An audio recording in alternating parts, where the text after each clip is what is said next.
MIA learning zone में आपका स्वागत है। दोस्तों, आज की इस वीडियो में हम क्लास 10th की पहले चैप्टर के कुछ ऑब्जेक्टिव क्वेश्चन सॉल्व करने वाले हैं। इससे पहले अगर आप इस चैनल पर नए हैं तो इस तरह के लर्निंग वीडियो देखने के लिए हमारा चैनल सब्सक्राइब करें और अगर वीडियो अच्छा लगे तो लाइक और शेयर करना ना भूलें।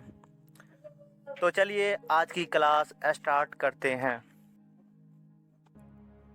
प्रश्न यह है कि कौन सा कथन सत्य है और कौन सा असत्य।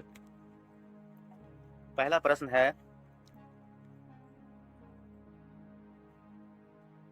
प्रत्येक प्राकृत संख्या पूर्ण संख्या होती है। मतलब जितनी भी प्राकृत संख्याएं हैं वो सारी संख्याएं पूर्ण संख्या होती है। तो प्राकृत संख्या क्या है? तो प्राकृत संख्या 1 2 3 डॉट डॉट डॉट।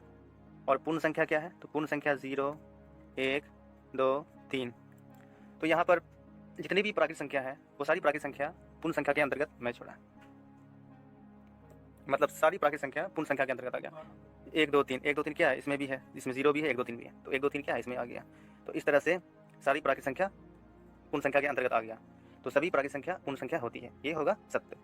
तो इसका आंसर होगा सत्य ए। अगला प्रश्न है क्वेश्चन नंबर 2 कि प्रत्येक पूर्ण संख्या प्राकृत संख्या होती है। मतलब जितनी भी पूर्ण संख्याएं हैं वो सारी पूर्ण संख्याएं प्राकृत संख्या होती है। स्टेटमेंट ये है। तो पूर्ण संख्या क्या होता है? 0 1 2 3। प्राकृत संख्या क्या होता है? 1 2 3। तो पूर्ण संख्या में क्या है? 0 भी पूर्ण संख्या है, 1 भी पूर्ण संख्या है, 2 भी है, 3 भी है, 4 5 6 इस तरह से पूर्ण संख्या है। तो यहाँ पर 0 पूर्ण संख्या है। तो 0 क्या है? प्राकृत के अंतर्गत नहीं है। तो सभी पूर्ण संख्या को प्राकृत संख्या नहीं कह सकते। क्यों? क्योंकि 0 पूर्ण संख्या है लेकिन प्राकृत संख्या नहीं है। इस तरह से सभी पूर्ण संख्या प्राकृत संख्या नहीं होती है। तो यहाँ स्टेटमेंट जो दिया है गलत दिया हुआ है। तो इसका आंसर होगा असत्य, ऑप्शन नंबर बी। अगला प्रश्न है क्वेश्चन नंबर 3, प्रत्येक पूर्णांक संख्या प्राकृत संख्या होता है। जितनी भी पूर्णांक संख्या है वो सारी संख्या प्राकृत संख्या होती है। तो पूर्णांक संख्या क्या है? तो पूर्णांक संख्या में क्या हो गया? Dot dot dot -2 -1 0 1 2 dot dot dot इस तरह से। और प्राकृत संख्या क्या है? तो प्राकृत संख्या में है 1 2 3 डॉट डॉट। तो पूर्णांक संख्या में माइनस वाली संख्या है तो 0 भी है, प्लस वाली भी। तो प्राकृत संख्या में क्या है? माइनस वाला संख्या नहीं है, 0 भी नहीं है। तो सभी पूर्णांक संख्या प्राकृत संख्या नहीं होगी। क्यों? क्योंकि पूर्णांक संख्या में माइनस वाली संख्या है जो प्राकृत संख्या में नहीं है, पूर्णांक संख्या में 0 है जो प्राकृत संख्या में नहीं है। तो इस तरह से सभी पूर्णांक संख्या प्राकृत संख्या होती है, वो सत्य हो जाएगा। इसका आंसर क्या होगा? वो सत्य। अब हमारा अगला क्वेश्चन है क्वेश्चन नंबर 4, प्रत्येक प्राकृत संख्या पूर्णांक संख्या होती है। मतलब जितनी भी प्राकृत संख्याएं हैं वो सारी प्राकृत संख्या पूर्णांक संख्या होती है। तो प्राकृत संख्या क्या है? प्राकृत संख्या क्या है? 1 2 3 ये सब प्राकृत संख्या है। पूर्णांक संख्या क्या है? पूर्णांक संख्या क्या है? Minus dot dot dot -2 -2 -1 0 1 2 dot dot. तो प्राकृत संख्या के अंतर्गत 1 2 3 आ गया। तो 1 2 3 क्या है? पूर्णांक संख्या के अंतर्गत भी आ गया। तो सारी प्राकृत संख्या पूर्णांक संख्या के अंतर्गत आ गया। जितनी भी प्राकृत संख्या है वो सारी प्राकृत संख्या पूर्णांक संख्या के अंतर्गत आ गया। तो इस तरह से सभी प्राकृत संख्या को पूर्णांक संख्या कह सकते हैं। सभी प्राकृत संख्या पूर्णांक संख्या होती है। ये हो जाएगा सत्य, ऑप्शन नंबर बी। अब हमारा अगला क्वेश्चन है क्वेश्चन नंबर 5। क्या है कि प्रत्येक परिमेय संख्या वास्तविक संख्या होती है। मतलब जितनी भी परिमेय संख्याएं हैं वो सारी परिमेय संख्याएं वास्तविक संख्या होती है। क्योंकि वास्तविक संख्या 2 प्रकार की होती है। वास्तविक संख्या के 2 प्रकार है, एक परिमेय संख्या, दूसरा अपरिमेय संख्या। तो जितनी भी परिमेय संख्या है वो वास्तविक संख्या के अंतर्गत आती है, जितनी अपरिमेय संख्या वास्तविक संख्या के अंतर्गत आती है। तो सभी परिमेय संख्या को वास्तविक संख्या कह सकते हैं। तो ये सही है, सभी परिमेय संख्या को वास्तविक संख्या कहा जा सकता है। मतलब सभी परिमेय संख्या, प्रत्येक परिमेय संख्या वास्तविक संख्या होती है। ये हो जाएगा सत्य। अब अगला क्वेश्चन है कि प्रत्येक वास्तविक संख्या परिमेय संख्या होती है। प्रत्येक वास्तविक संख्या परिमेय संख्या होती है। तो इसका आंसर होगा वो सत्य। क्यों? क्योंकि वास्तविक संख्या के अंतर्गत सिर्फ और सिर्फ परिमेय संख्या ही नहीं आती है बल्कि अपरिमेय भी आती है, दोनों आती है। तो ये कहना गलत होगा कि प्रत्येक वास्तविक संख्या परिमेय संख्या होती है। तो प्रत्येक वास्तविक संख्या दोनों संख्या होती है, परिमेय भी होती है, अपरिमेय भी होता है। तो परिमेय भी होती है और अपरिमेय भी होती है। तो यहाँ पर क्या होगा? गलत हो जाएगा, ये असत्य हो जाएगा। अगला क्वेश्चन है, प्रत्येक वास्तविक संख्या अपरिमेय संख्या होती है। तो वास्तविक संख्या 2 प्रकार के होते हैं, परिमेय और अपरिमेय।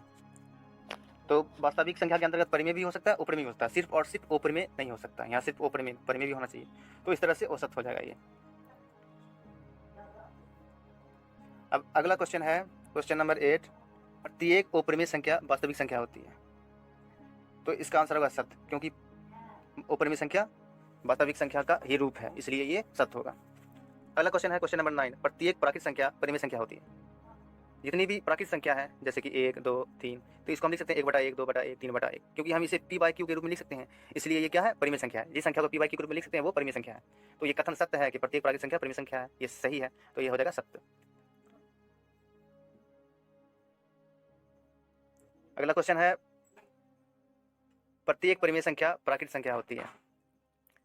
तो ये हो जाएगा असत्य, क्यों? क्योंकि परिमेय संख्या के अंतर्गत बहुत सारी संख्या आती है, सिर्फ और सिर्फ प्राकृतिक संख्या नहीं आती है। पूर्ण संख्या भी आती है, पूर्णांक संख्या भी आती है, भाज अभाज सारी संख्याएं परिमेय संख्या के अंतर्गत आती है। तो यहाँ पर सिर्फ प्राकृतिक संख्या दिया हुआ है जो असत्य है, जो असत्य होगा। अगला क्वेश्चन है क्वेश्चन नंबर 11 क्या है? प्रत्येक परिमेय संख्या पूर्ण संख्या होती है। जितनी भी परिमेय संख्याएं हैं वो सारी परिमेय संख्या पूर्ण संख्या होती है। तो इसका आंसर होगा वो सत्य, क्यों? क्योंकि परिमेय संख्या के अंतर्गत सिर्फ और सिर्फ पूर्ण संख्या नहीं आती है, बहुत सारी संख्याएं आती हैं, जैसे पूर्ण, पूर्णांक, प्राकृत, भाज अभाज, ये सारी संख्या परिमेय संख्या के अंतर्गत आती है। तो सिर्फ और सिर्फ पूर्ण संख्या नहीं आती है, तो ये हो जाएगा असत्य। अगला क्वेश्चन है प्रत्येक पूर्ण संख्या परिमेय संख्या होती है। तो पूर्ण संख्या क्या है? पूर्ण संख्या क्या है? 0 शुरू होता है, 0 1 2 3, इसका अंत नहीं होता। तो इसको हम लिख सकते हैं 0/1 1/1 2/1 3/1। चूंकि हम इन सारी संख्याओं को p/q के रूप में लिख सकते हैं, तो ये क्या हो जाएगा? परिमेय संख्या हो जाएगा। ये क्या होगा? परिमेय संख्या हो जाएगा। इस तरह से आंसर होगा सत्य। अब अगला क्वेश्चन है ये प्रत्येक पूर्णांक संख्या परिमेय संख्या होती है। मतलब जितनी भी पूर्णांक संख्याएं हैं वो सारी पूर्णांक संख्या परिमेय संख्या होती है। तो पूर्णांक संख्या में क्या माइनस वाला है, -2 -1, जैसे 0 1 2, तो इसको हम -2/1 -1/1 0/1 1/1 2/1, इसको हम p/q के रूप में लिख सकते हैं। तो इसलिए ये, चूंकि हम इसे p/q के रूप में लिख सकते हैं, इसलिए ये परिमेय संख्या हो गया। तो ये होगा सत्य। क्या होगा? सत्य।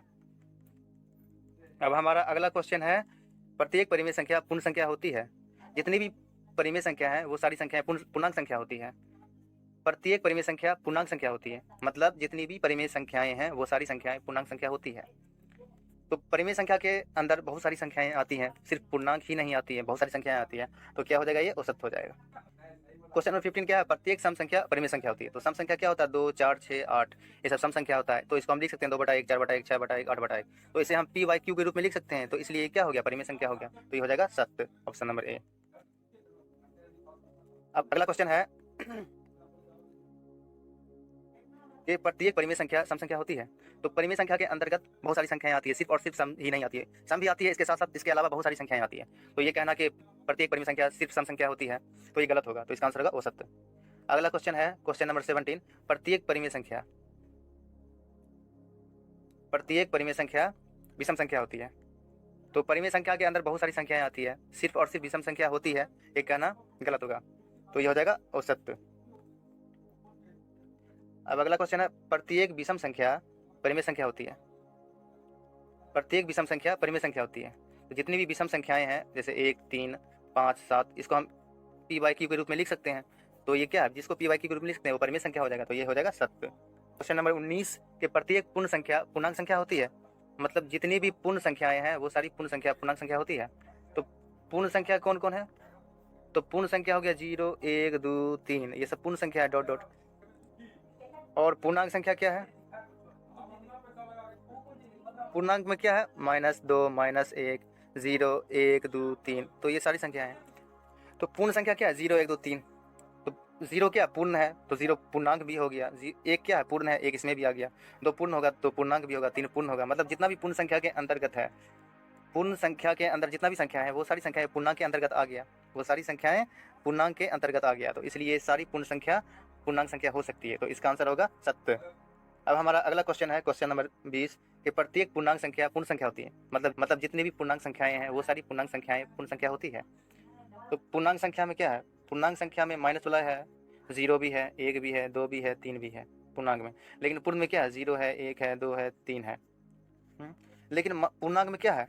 माइनस वाला संख्या है। पूर्णांक में माइनस वाला है, लेकिन माइनस वाला संख्या क्या है? इसमें नहीं है, पूर्ण में नहीं है। तो ये हो जाएगा असत्य। अब हमारा अगला क्वेश्चन है भाज्य संख्या। भाज्य संख्या के 2 से अधिक गुणनखंड होते हैं। तो भाज्य संख्या जैसे कि हो गया 8 भाज्य संख्या है, तो इसे गुणनखंड होगा 1 2 4 8, क्योंकि 1 से भी भाग लगेगा, 2 से भी लगेगा, 4 से भी लगेगा, 8 से भी लगेगा। तो 8 के 4 गुणनखंड हो गए, मतलब 2 से ज़्यादा गुणनखंड हो गए।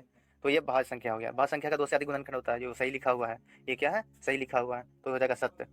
अब हमारा अगला क्वेश्चन है, पद संख्या के 2 से अधिक गुणनखंड होते हैं। तो अभाज्य संख्या जैसे 5 अभाज्य संख्या है, तो 5 गुणनखंड क्या होगा, 1 होगा और 5 होगा, 2 ही गुणनखंड होगा, 2 से अधिक नहीं होगा, तो औसत हो जाएगा ये।